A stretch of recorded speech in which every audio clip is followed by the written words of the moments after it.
ಶ್ರೀ ಗುರುಭ್ಯೋ ನಮಃ. ಶ್ರೀಕೃಷ್ಣ. ಭೀಮಸೇನ ಸಮೋ ನಾಸ್ತಿ ಸೇನಯೋರುಭಯೋರಪಿ ಪಾಂಡಿತ್ಯೇ ಚ ಪಟುತ್ವೇ ಚ ಶೂರತ್ವೇ ಚ ಬಲೇಪಿ ಚ. ಆಮಾರುತನೆ ಭೀಮನೆನಿಸಿ ದ್ವಾಪರ ಯುಗದಲ್ಲಿ ಆಮಾರುತನೆ ಭೀಮನೆನಿಸಿ ದ್ವಾಪರ ಯುಗದಲ್ಲಿ ಸೋಮಕುಲದಲ್ಲಿ ಜನಿಸಿ ಪಾರ್ಥರೊಡನೆ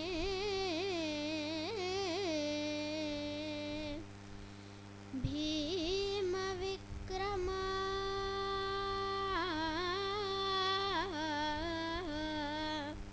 ಭೀಮ ವಿಕ್ರಮ ರಕ್ಕಸರ ಮುರಿದಿಕ್ಕಿದ ಆ ಮಹಿಮ ನಮ್ಮ ಕುಲಗುರುರಾಯನು ನಮ್ಮ ಕುಲಗುರುರಾಯನು. ಹಿಂದೆ ತ್ರೇತಾಯುಗದಲ್ಲಿ ಹನುಮಂತ ದೇವರಾಗಿ ಅವತಾರ ಮಾಡಿದ ಮುಖ್ಯ ಪ್ರಾಣದೇವರೇ ದ್ವಾಪರ ಯುಗದಲ್ಲಿ ಚಂದ್ರವಂಶದಲ್ಲಿ ಕುಂತಿ ಪುತ್ರನಾಗಿ 4 ಜನ ಪಾಂಡವರ ಜೊತೆ ಭೀಮಸೇನ ಎಂಬ ಹೆಸರಿನಿಂದ ಅವತಾರ ಮಾಡ್ತಾರೆ. ಇವರೇ ನಮ್ಮ ಕುಲಗುರುಗಳು. ಗುರುಗಳು ಅಂದರೆ ಯಾರು? ಗುರುಗಳಲ್ಲಿ ಏನೇನು ಲಕ್ಷಣ ಇರಬೇಕು ಅಂತಂದರೆ ವಿವಕ್ಷಿತಾರ್ಥ ತತ್ವಜ್ಞಾನ, ಅವಿಪ್ರಲಿಪ್ಸ, ಅಸಂಶಯತ್ವ, ಶಿಷ್ಯ ಸಂಶಯ ಚೇತೃತ್ವ, ಈ 4 ಗುರುಗಳಲ್ಲಿ ಇರಬೇಕು. ಇದಂದರೆ ಏನು? ವಿವಕ್ಷಿತಾರ್ಥ ತತ್ವಜ್ಞಾನ ಅಂತಂದರೆ ಒಂದು ವಿಷಯದಲ್ಲಿ ಪೂರ್ಣ ಅರ್ಥ ಗೊತ್ತಿರಬೇಕು. ಅವಿಪ್ರಲಿಪ್ಸ ಅಂತಂದರೆ ಮೋಸ ಮಾಡೋ ಬುದ್ಧಿ ಇರಬಾರ್ದು. ಅಸಂಶಯತ್ವ ಅಂತಂದರೆ ಗುರುಗಳಿಗೆ ಸಂಶಯ ಇರಬಾರ್ದು. ಶಿಷ್ಯ ಸಂಶಯ ಚೇತೃತ್ವ ಅಂತಂದರೆ ಶಿಷ್ಯನ ಸಂಶಯ ಪರಿಹಾರ ಮಾಡೋದಕ್ಕೆ ಸಾಮರ್ಥ್ಯ ಇರಬೇಕು. ಗುರುಗಳಿಗೂ ಸಂಶಯ ಇರಬಾರ್ದು ಮತ್ತು ಶಿಷ್ಯನ ಸಂಶಯ ಪರಿಹಾರ ಮಾಡೋದಕ್ಕೆ ಸಾಮರ್ಥ್ಯ ಇರಬೇಕು. ಇದೆಲ್ಲ ಗುರುಗಳಲ್ಲಿ ಇರಬೇಕಾದಂಥ ಲಕ್ಷಣ.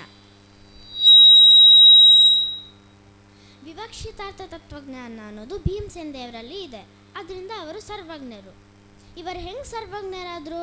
ಇವರಲ್ಲಿ ಜ್ಞಾನ ಇದೆಯಾ ಇಲ್ವಾ ಅಂತ ಹೆಂಗೆ ಗೊತ್ತಾಗುತ್ತೆ ಅಂತಂದರೆ ಶ್ರೀಮದಾಚಾರ್ಯರು ಅದಕ್ಕೆ ಒಂದು ನಿರ್ಣಯ ಕೊಟ್ಟಿದ್ದಾರೆ. ಕ್ಷತ್ರಿಯರಲ್ಲಿ ಯಾರು ಜಾಸ್ತಿ ಬಲದಲ್ಲಿ ಅಧಿಕರೋ ಅವರಿಗೇ ಜಾಸ್ತಿ ಜ್ಞಾನ ಇರತ್ತೆ ಅಂತ ಶ್ರೀಮದಾಚಾರ್ಯರು ನಿರ್ಣಯ ಕೊಟ್ಟಿದ್ದಾರೆ. ಭೀಮಸೇನ ದೇವರು ಬಲದಲ್ಲಿ ಎಲ್ಲರಿಗಿಂತನೂ ಅಧಿಕರು. ಅದರಿಂದ ಅವರಲ್ಲಿ ಜ್ಞಾನವೂ ಇದೆ. ಅದರಿಂದ ಅವರೇ ನಮ್ಮ ಕುಲಗುರುಗಳು. ಇವರು ಚಿಕ್ಕವರನ್ನಿದ್ದಾಗಿಂದನೂ ಬಲದಲ್ಲಿ ಅಧಿಕರು ಅನ್ನೋದು ಅವರ ಬಾಲ್ಯಲೀಲೆಯಿಂದ ನಮಗೆ ಗೊತ್ತಾಗುತ್ತೆ. ಅದನ್ನು ಶ್ರೀಪಾದರಾಜರು ಮಧ್ವನಾಮದಲ್ಲಿ ತುಂಬ ಚೆನ್ನಾಗಿ ವರ್ಣನೆ ಮಾಡಿದ್ದಾರೆ. ಕರದಿಂದ ಶಿಶುಭಾವನಾದ ಭೀಮನ ಬಿಡಲು ಗಿರಿಯೊಡೆದು ಶತಶೃಂಗವೆಂದೆನಿಸಿತು.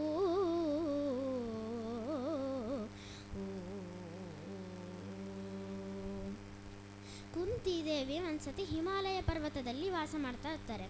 ಆವಾಗ ಭೀಮಸೇನ ದೇವರು ಅವತಾರ ಮಾಡಿರ್ತಾರೆ. ಅಲ್ಲಿ ಒಂದು ದೂರದಲ್ಲಿ ಹುಲಿ ಗರ್ಜನೆ ಮಾಡಿದ್ದಕ್ಕೆ ಕುಂತಿದೇವಿ ಹೆದರಿ ತೊಡೆ ಮೇಲಿಂದ ಕೆಳಗಡೆ ಬೀಳಿಸ್ಬಿಡ್ತಾಳೆ. ಅದು ಭೀಮಸೇನ ದೇವರನ್ನ ಕೆಳಗಡೆ ಬೀಳಿಸಿದ್ದಕ್ಕೆ ಆ ಪರ್ವತ 100 ಹೋಳಾಗಿ ಶತಶೃಂಗ ಪರ್ವತ ಅಂತ ಪ್ರಸಿದ್ಧ ಆಗೋಯ್ತು. ಬರೀ ತಮ್ಮ ತೊಡೆ ಮೇಲಿಂದ ಕೆಳಗಡೆ ಬಿದ್ದಿದ್ದಷ್ಟೇ. ಭೀಮಸೇನ ದೇವರು ಅದನ್ನು ಕುಟ್ಟಿ ಪುಡಿ ಮಾಡಬೇಕು ಅಂತಲೂ ಮಾಡಲಿಲ್ಲ, ಬೇಕು ಅಂತಲೂ ಬೀಳಲಿಲ್ಲ. ಬರೀ ತಮ್ಮ ದೇಹದ ಸ್ಪರ್ಶದಿಂದನೇ ಆ ಪರ್ವತನೇ 100 ಹೋಳಾಗಿ ಶತಶೃಂಗ ಪರ್ವತ ಅಂತ ಪ್ರಸಿದ್ಧ ಆಗೋಯ್ತು. ಅದು ಅದೇ ದಿವಸನೇ ಅವತಾರ ಮಾಡಿದ ದಿವಸನೇ ಅಷ್ಟು ಬಲ ಇತ್ತು ಅಂತಂದರೆ ಇದು ಯಾವತ್ತೂ ವರಬಲ ಅಲ್ಲ, ಇದು ಸ್ವಾಭಾವಿಕ ಬಲ. ಮುಂದೆ ಅವರು ಹಸ್ತಿನಾವತಿಗೆ ಬರ್ತಾರೆ. ಅಲ್ಲಿ ದುರ್ಯೋಧನ ದುಶ್ಯಾಸನಂಗೆ 15-16 ವರ್ಷ ಆಗಿರುತ್ತೆ. ಅವರೆಲ್ಲ ಯಾವುದೋ ಮಂದಾಟಗಳನ್ನ ಆಟಾಡ್ತಾ ಇರ್ತಾರೆ. ಪುರೇ ಕುಮಾರ ನರಸಾನ್ ವಿಹಾರ ನಿರೀಕ್ಷ ಸರ್ವಾನಪಿ ಮಂದಲೀಲಾ. ಯಾವುದೋ ಮಂದಾಟಗಳು ಸೋಮಾರಿಗಳ ಥರ ಆಟಾಡ್ತಾ ಇರ್ತಾರೆ. ಬ್ಯಾಟು ಬಾಲ್ ಇಟ್ಕೊಂಡು. ಅದನ್ನು ನೋಡಿ ಭೀಮಸೇನ್ ದೇವ್ರು ತಾವು 3-4 ವರ್ಷದಾಗ ಚಿಕ್ಕ ಮಗುದಾಗ ಹೆಂಗೆ ಆಟಾಡ್ತಾಯಿದ್ರು ಅಂತ ಸ್ಮರಣೆ ಮಾಡ್ಕೋತಾರೆ. ಹರಿಗಳನ್ನು ಹರಿಗಳಿಂ, ಕರಿಗಳನ್ನು ಕರಿಗಳಿಂ. ಒಂದು ದುಷ್ಟ ಸಿಂಹನ ಇಟ್ಕೊಂಡು ಇನ್ನೊಂದು ದುಷ್ಟ ಸಿಂಹಕ್ಕೆ ಹೊಡೆದು ಸಂಹಾರ ಮಾಡೋದು. ಅದೇ ಥರ ಒಂದು ದುಷ್ಟ ಆನೆನ ಚೆಂಡಾಟದಂಗೆ ಆಟಾಡಿಕೊಂಡು ಇನ್ನೊಂದು ದುಷ್ಟ ಆನೆಗೆ ಹೊಡೆದು ಸಂಹಾರ ಮಾಡ್ತಾಯಿದ್ರು. ಒಂದು ಆಟದಲ್ಲೂ ವೀರ್ಯವತ್ತಾದ ಆಟಗಳನ್ನ ಆಟಾಡ್ತಾಯಿದ್ರು ಅಂತ ಇದರಿಂದ ನಮಗೆ ಗೊತ್ತಾಗ್ತಾ ಇದೆ. ಇಷ್ಟು ಬಲದಲ್ಲಿ ಅಧಿಕರು ಅಂತ ನಮಗೆ ಗೊತ್ತಾಗ್ತಾ ಇದೆ. ಮುಂದೆ 3 ಜನ ದೈತ್ಯರು ಬರ್ತಾರೆ, ಹಿಡಿಂಬಕ, ಬಕ, ಕಿರ್ಮೀರ ಅಂತ. ಒಬ್ರೊಬ್ರಕ್ಕಿನ್ನೂ ಒಬ್ರೊಬ್ರು ಬಲಿಷ್ಠರು. ಹಿಡಿಂಬನ್ಕಿನ್ನ ಬಕ, ಬಕನ್ಕಿನ್ನ ಕಿರ್ಮೀರ. ಆ ಬಕಾಸುರ ಎಷ್ಟು ಬಲಿಷ್ಠ ಅಂತಂದರೆ ಅವನು ಏಕಚಕ್ರ ನಗರದಲ್ಲಿ ಒಂದು ಕಾಡಲ್ಲಿ ಇದ್ದ. ಅಲ್ಲಿ ಬರೋರು ಹೋಗೋರ್ನೆಲ್ಲ ತಿಂದು ಸಾಯಿಸೋದು ತುಂಬ ತೊಂದರೆ ಕೊಡ್ತಾ ಇದ್ದ. ಅದಕ್ಕೆ ಪಾಪ ಜನಗಳೆಲ್ಲ ಬಂದು ದುರ್ಯೋಧನನ ಹತ್ರ, ಭೀಷ್ಮಾಚಾರ್ಯರ ಹತ್ರ ಬಂದು ಕಂಪ್ಲೇಂಟ್ ಕೊಡ್ತಾರೆ, ರಕ್ಷಣೆ ಮಾಡಿರಿ, ನನಗೆ ಅದು ಬಕಾಸುರನ ಕಾಟನ್ನು ತಡೆಯೋಕ್ಕಾಗ್ತಾಯಿಲ್ಲ ಅಂತ ಎಲ್ಲ ಕಂಪ್ಲೇಂಟ್ ಕೊಡ್ತಾರೆ. ಆ ದುರ್ಯೋಧನ ಭೀಷ್ಮಾಚಾರ್ಯನಂತೂ ಆ ಏಕಚಕ್ರನ ಕಾಲೇ ಇಡಲ್ಲ. ಯಾಕಂದರೆ ಆ ಬಕಾಸುರನ ಭಯ, ಅವನು ತುಂಬ ತೊಂದರೆ ಕೊಡ್ತಾನೆ, ಅವ್ನು ತುಂಬ ಬಲಿಷ್ಠ. ಅದರಿಂದ ಯಾರೂ ಕಾಲೇ ಇಡ್ತಿರಲ್ಲ ಅಲ್ಲಿ. ಇಂತಹ ಬಕಾಸುರನನ್ನು ಲೀಲಾಜಾಲವಾಗಿ ಸಂಹಾರ ಮಾಡಿ ಅವನ್ನು ತೋರಣ ಕಟ್ಟಿದವರೇ ನಮ್ಮ ಭೀಮಸೇನ್ ದೇವರು, ಅವರೇ ನಮ್ಮ ಕುಲಗುರುಗಳು. ಮುಂದೆ ಇದೇ ಥರನ ಕಿರ್ಮೀರನು ತುಂಬ ತೊಂದರೆ ಕೊಡ್ತಾ ಇರ್ತಾನೆ.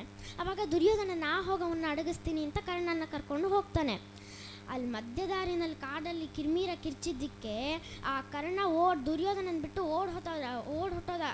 ದುರ್ಯೋಧನನ ಕೇಳ್ದೆ ಓಡ್ ಹೊಟ್ಟೋದ. ದುರ್ಯೋಧನ ಮರ್ಯಾದೆ ಪ್ರಶ್ನೆ ಹೋಗಿ ಏನೋ ಮಾಡ್ತೀನಿ ಅಂತ ಹೋಗಿದ್ದಕ್ಕೆ ಆ ಕಿರ್ಮೀರನ ಪ್ರಾಣ ತಿಂದು ಹಿಂಡಿಯವನ್ನ ಕಂಕ್ಳಲ್ಲಿ ಸಿಕ್ಕಾಕಿಸ್ಕೊಂಡ್ಬಿಟ್ಟ. ಆ ದುರ್ಯೋಧನ ನಾಯಿ ಮರಿ ಥರ ಕುಯ್ಯೋ ಕುಯ್ಯೋ ಅಂತ ಕಿರ್ಚ್ಕೊಳ್ತಾ ಇದ್ದ.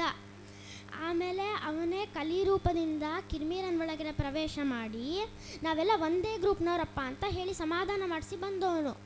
ಇಂತಹ ಕಿರ್ಮೀರನನ್ನು ಕೆಲವೇ ನಿಮಿಷದಲ್ಲಿ ಲೀಲಾಜಾಲವಾಗಿ ಸಂಹಾರ ಮಾಡಿದವರೇ ನಮ್ಮ ಭೀಮಸೇನ್ ದೇವರು, ಆ ವಾಯು ನಮ್ಮ ಕುಲಗುರುಗಳು.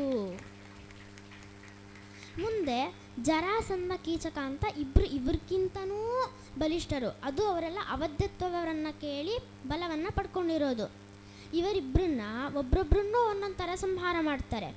ಜರಾಸಂಧನ ಹರಿದು ಸೀಳಿ ಸಂಹಾರ ಮಾಡ್ತಾರೆ, ಕೀಚಕನ್ನ ಮಾಂಸ ಮುದ್ದೆ ಮಾಡಿ ಸಂಹಾರ ಮಾಡಿಬಿಡ್ತಾರೆ. ಕೀಚಕನ ವಧ ಪ್ರಸಂಗದಲ್ಲಿ ದುರ್ಯೋಧನನೇ ನಿರ್ಣಯ ಕೊಟ್ಬಿಡ್ತಾನೆ, ಇವರೇ ಬಲದಲ್ಲಿ ಅಧಿಕರು ಅಂತ. ಭೀಮಶ್ಚ ಬಲಭದ್ರಶ್ಚ ಮದ್ರರಾಜಶ್ಚ ವೀರ್ಯವಾನ್ ಚತುರ್ಥೋ ಕೀಚಕಶ್ಚೈವ ಪಂಚಮೋ ನಾನು ಶುಶ್ರುಮ. ಇವರೇ ಬಲದಲ್ಲಿ ಅಧಿಕರು ಅಂತ ದುರ್ಯೋಧನನೇ ನಿರ್ಣಯ ಕೊಟ್ಬಿಡ್ತಾನೆ. ಮೊದಲು ಭೀಮಸೇನ್ ದೇವರು, ಎರಡನೇ ಅವರು ಬಲರಾಮ್ ದೇವರು, ಮದ್ರರಾಜ ಅಂತಂದರೆ ಶಲ್ಯರಾಜ, 4ನೇ ಅವನ ಕೀಚಕ. ಇನ್ನು 5ನೇರು ಯಾರೂ ಸಮಾನರೇ ಇಲ್ಲ. ಆದರೆ ಅವನ ಹೆಸರು ಅವನು ಹೇಳ್ಕೊಳ್ಳಲ್ಲ. ಭೀಮಸೇನ್ ದೇವರೇ ಮೊದಲು ಬಲದಲ್ಲಿ ಅವರೇ ಅಧಿಕರು ಅಂತ ದುರ್ಯೋಧನನೇ ನಿರ್ಣಯ ಕೊಟ್ಬಿಡ್ತಾನೆ. ಮುಂದೆ ದುರ್ಯೋಧನ ದುಶ್ಯಾಸನನ್ನು ಲೀಲಾಜಾಲವಾಗಿ ಸಂಹಾರ ಮಾಡಿ ಪರಮಾತ್ಮನಿಗೆ ಸಮರ್ಪಣೆ ಮಾಡಿದ್ರು. ಇವಾಗ ನಾವು ಇವರ ಬಲಿಷ್ಠರು, ಸರ್ವಜ್ಞರು ಅನ್ನೋದು ನಾವು ಇವರ ಗುಣಗಳಿಂದ ತಿಳ್ಕೊಂಡಿದ್ದೀವಿ. ಆದರೆ ಇವರ ಹೆಸರಿನಿಂದನೇ ನಮಗೆ ಗೊತ್ತಾಗೋಗುತ್ತೆ. ಭೀಮಸೇನ, ಭೀಮ. ಭೀ ಅಂದರೆ ಬಲಶ್ರೇಷ್ಠರು, ಮಾ ಅಂದರೆ ಜ್ಞಾನಶ್ರೇಷ್ಠರು. ಬಲ ಮತ್ತು ಜ್ಞಾನವನ್ನೇ ಸ್ವರೂಪವಾಗಿ ಉಳ್ಳವರೇ ನಮ್ಮ ಭೀಮಸೇನ್ ದೇವರು. ಸೇನಾ ಇನೇನ ಸಹಿತ ಸೇನ, ಯಾವಾಗಲೂ ಪರಮಾತ್ಮನ ಜೊತೆನೇ ಇರ್ತಾರೆ. ಈ ಸೇನಾ ಎಂಬ ಶಬ್ದದಿಂದ ಇವರು ಭಾಗವತೋತ್ತಮರು. ಇವರು ಯಾವಾಗಲೂ ಪರಮಾತ್ಮನ ಜೊತೆನೇ ಇರ್ತಾರೆ. ಒಂದು ಸತಿ ಕೂಡ ಪರಮಾತ್ಮನ ಸಂಕಲ್ಪಕ್ಕೆ ವಿರುದ್ಧವಾಗಿ ನಡ್ಕೊಂಡಿಲ್ಲ. ಎಲ್ಲ ದೇವತೆಗಳು ಯಾವುದೋ ಒಂದೊಂದು ಪ್ರಸಂಗದಲ್ಲಿ ಎಡವಿದ್ದಾರೆ. ಪ್ರದ್ಯುಮ್ನ ಅವನು ಸಾಕ್ಷಾತ್ ಕಾಮನವತಾರ, ಕೃಷ್ಣನ ಮಗ. ಅವನು 8ನೇ ದೇವತೆ, 8ನೇ ಕಕ್ಷದ ದೇವತೆ. ಅವನು ಅವರ ಜೊತೆ ಉದ್ಧವ, ಸಾಂಬ, ಅನಿರುದ್ಧ ಇವರೆಲ್ಲ ಸುಭದ್ರಾದೇವಿ ವಿವಾಹದ ಪ್ರಸಂಗದಲ್ಲಿ ಕೃಷ್ಣನಿಗೆ ವಿರೋಧ ಮಾಡಿಬಿಡ್ತಾರೆ. ಪರಮಾತ್ಮನಿಗೆ ಅರ್ಜುನನಿಗೆ ಸುಭದ್ರಾದೇವಿನ ಕೊಡಬೇಕು ಅಂತಿದ್ರೂ ಇವರೆಲ್ಲ ವಿರೋಧ ಮಾಡಿಬಿಡ್ತಾರೆ. ಪಾಂಡವರಲ್ಲಿ ಯುಧಿಷ್ಠಿರ, ಅವನು 12ನೇ ಕಕ್ಷದ ದೇವತೆ, ಯಮದೇವರು. ಅವರು ಜರಾಸಂಧನ ವಧ ಪ್ರಸಂಗದಲ್ಲಿ ಪರಮಾತ್ಮನ ಸಾಮಾನ್ಯ ಮನುಷ್ಯ ಅಂತ ತಿಳ್ಕೊಂಡ್ಬಿಡ್ತಾರೆ. ಇನ್ನೊಂದು ಪ್ರಸಂಗ, ಪರಮಾತ್ಮನ ಹೇಳಿದ ಮಾತನ್ನು ಕೇಳೋದೇ ಇಲ್ಲ. ಅಶ್ವತ್ಥಾಮಹತಃ ಅಂತ ಹೇಳು ಅಂತಂದ್ರೂ ಕೇಳೋದಿಲ್ಲ. ಮುಂದೆ ಅರ್ಜುನ, ಅವರು 8ನೇ ಅವತಾರ, ಇಂದ್ರದೇವರು. ಅವರು ಎಂಟನೇ ಕಕ್ಷದ ದೇವತೆ. ಅವರು ಬ್ರಾಹ್ಮಣನ ಮಗುವನ್ನ ರಕ್ಷಣೆ ಮಾಡೋ ಪ್ರಸಂಗದಲ್ಲಿ ಅಹಂಕಾರ ಪಟ್ಟುಬಿಡ್ತಾರೆ. ನಾನು ಕೃಷ್ಣನ್ಕಿಂತನೂ ಸಮರ್ಥ, ನಾನು ಕೃಷ್ಣ ಬೇಕಾಗಿಲ್ಲ, ನಾನೇ ಸಮರ್ಥ ಅಂತ ಅಹಂಕಾರ ಪಟ್ಟುಬಿಡ್ತಾರೆ. ಮುಂದೆ ಅಶ್ವಿನಿ ದೇವತೆಗಳು, ನಕುಲ ಸಹದೇವ. ನಕುಲ ರಾಜಸೂಯ ಯಾಗದ ಪ್ರಸಂಗದಲ್ಲಿ ರಾಜಸೂಯ ಯಾಗ ಮಾಡಬೇಕಾದ್ರೆ ಕೃಷ್ಣನ ಹತ್ರನೂ ಕಪ್ಪ ಇಸ್ಕೊಂಬಂದ್ಬಿಡ್ತಾನೆ. ಕೃಷ್ಣನ ಹತ್ರ ಯಾರು ಕಪ್ಪ ಇಸ್ಕೊಂಬರ್ತಾರೆ? ಪರಮಾತ್ಮ ಪ್ರೀತಿ ಆಗಲಿ ಅಂತ ಮೊದಲು ಯಾಗನೇ ಮಾಡೋದು. ಕೃಷ್ಣನ ಹತ್ರನೇ ಹೋಗಿ ಕಪ್ಪ ಇಸ್ಕೊಂಬಂದ್ಬಿಡ್ತಾರೆ. ಸಹದೇವ ಅವನು ಯುದ್ಧದ ಪ್ರಸಂಗದಲ್ಲಿ ಪರಮಾತ್ಮನ ಬೈದು ಬಿಡ್ತಾನೆ, ನಮ್ಮ ಕುಲವನ್ನು ನಾಶ ಮಾಡಿಬಿಟ್ಟು ಅಂತ ಬೈದು ಬಿಡ್ತಾನೆ. ಆಮೇಲೆ ಕೃಪಾಚಾರ್ಯರು, ದ್ರೋಣಾಚಾರ್ಯರು ಮತ್ತು ಕರ್ಣ, ಅಶ್ವತ್ಥಾಮಾಚಾರ್ಯರು ಸಾಕ್ಷಾತ್ ರುದ್ರದೇವರು 5ನೇ ಕಕ್ಷದ ದೇವತೆ. ಅವರು ಇವನ 4 ಜನ ಪರಮಾತ್ಮನ ಸಂಹಾರ ಮಾಡಿಬಿಡ್ಬೇಕು ಅಂತ ತಿಳ್ಕೊಂಡು ಬಿಡ್ತಾರೆ. ನಾಶರಹಿತಾದ ಪರಮಾತ್ಮನನ್ನು ನಾಶ ಮಾಡಬೇಕು ಅಂತ ಅಂದ್ಕೊಂಡ್ಬಿಡ್ತಾರೆ. ಪರಮಾತ್ಮನಿಗೇನು ನಾಶ ಇರುತ್ತೆ, ಇವರೆಲ್ಲ ನಾಶ ಮಾಡಬೇಕು ಅಂತ ಯೋಚನೆ ಮಾಡಿಬಿಡ್ತಾರೆ. ಮುಂದೆ ಭೀಷ್ಮಾಚಾರ್ಯರು, ಅವರು ಪರಶುರಾಮ ದೇವರನ್ನ ಸಾಮಾನ್ಯ ಮನುಷ್ಯ ಅಂತ ತಿಳ್ಕೊಂಡ್ಬಿಟ್ಟು ಅವ್ರ ಜೊತೆ ಯುದ್ಧ ಮಾಡಿಬಿಡ್ತಾರೆ. ವಿದುರ, ಅವನು ಪರಮಾತ್ಮನ ಬಂಧನ ಮಾಡಿಬಿಡ್ತಾರೆ ಅಂತ ಹೋಗ್ಬೇಡಪ್ಪ ಅಂತ ಹೆದರ್ಕೊಂಡ್ಬಿಡ್ತಾರೆ. ಪರಮಾತ್ಮನಿಗೇನು ಬಂಧನ ಇರುತ್ತೆ? ಪರಮಾತ್ಮನೇ ಬಂಧನವನ್ನು ಕೊಡುವವನು, ಅವನೇ ತಾನೇ ಬಂಧನವನ್ನು ಬಿಡಿಸೋವನು. ಪರಮಾತ್ಮನಿಗೇನು ಬಂಧನ ಇರುತ್ತೆ? ಇವನು ಬಂದು ಪರಮಾತ್ಮನಿಗೆ ಬಂಧನ ಇದೆ ಅಂತ ಅಂದ್ಬಿಟ್ಟು ಹೋಗ್ಬೇಡ ಅಂತ ಅಂದ್ಬಿಡ್ತಾನೆ. ಇದೇ ಥರ ಇನ್ನೂ ಬೇಕಾಷ್ಟು ದೇವತೆಗಳು ಯಾವುದೋ ಒಂದೊಂದು ಪ್ರಸಂಗದಲ್ಲಿ ಅಡವಿದ್ದಾರೆ. ಆದರೆ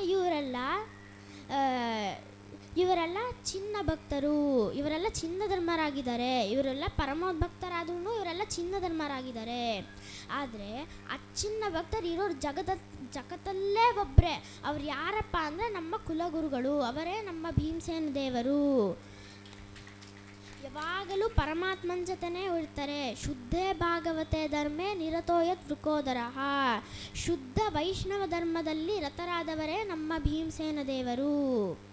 ಸೇನಾ, ಅದಕ್ಕೆ ಸೇನಾ ಅಂತಂತಾರೆ. ಯಾವಾಗಲೂ ಪರಮಾತ್ಮನ ಜೊತೆನೇ ಇರ್ತಾರೆ.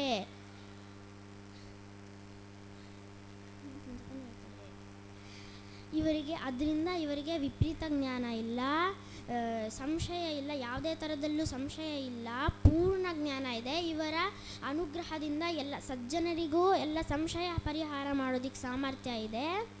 ಅದರಿಂದನೇ ಆ ವಾಯು ನಮ್ಮ ಕುಲಗುರುಗಳು. ಆ ವಾಯುದೇವರೇ, ಆ ನಮ್ಮ ಭೀಮಸೇನ ದೇವರೇ, ಆ ಶ್ರೀಮದಾಚಾರ್ಯರೇ ನಮ್ಮ ಕುಲಗುರುಗಳು. ಅವರೇ ಜೀವೋತ್ತಮರು. ಶ್ರೀಕೃಷ್ಣಾರ್ಪಣಮಸ್ತು. ಇಂತಹ ಅವಕಾಶವನ್ನು ಕೊಟ್ಟ ಹರಣಿ ಅತ್ತೆಗೆ, ಸತ್ಯನಾಥಾಚಾರ್ಯರಿಗೆ ಅನಂತ ನಮಸ್ಕಾರಗಳು.